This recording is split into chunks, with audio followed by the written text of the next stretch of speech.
You both released tax documents to the Denver Post as part of this campaign. Kelly, you reported a 2021 income of about $272,000. Mike, you reported a joint income with your wife of $603,000 in 2021. With those respective incomes, what makes you think you were in touch with Denver's working families who on average are making $94,000 a year?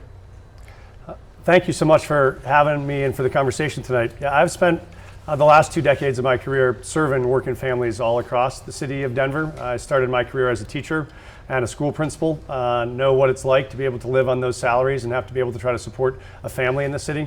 Spent time as a state senator, where it is also not a well-paid job. I was fortunate the last couple of years to work at a foundation and have the chance to lead it there. But all of my career has been focused on how we make sure we can support those families who are farthest from opportunity. That means for me, making sure everybody has access to a livable wage. It means making sure they have access to affordable housing and make sure you can get access to things that we know are driving up costs like childcare. And so I think that experience has been a huge benefit for me, including the more than 10 years I spent with the community office up in North Park Hill, where neighbors could come in and out of my office every day to talk about the issues that were most relevant for them. I think that service and that connection to community for me is a real driver for the policies I want to take on as the mayor.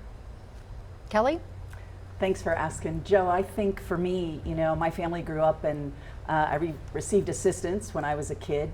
So my family knows what it's like to work multiple jobs and still need help to put food on your table and keep a roof over your head. When I first moved to Denver for probably the first 20 or 25 years, my husband and I struggled. We were probably making maybe the median, but in that time we could still buy a home. My parents helped care for our kids because we couldn't afford childcare.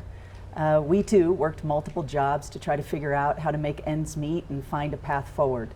The difference today though is, and the next mayor has to focus on this, is I believe today's residents should have the same exact opportunities, where you can buy a home again in the city that you're working hard, where you can afford childcare, and I know we can assist with that, where you can feel safe in your neighborhoods and your kids get the education they deserve in Denver public schools.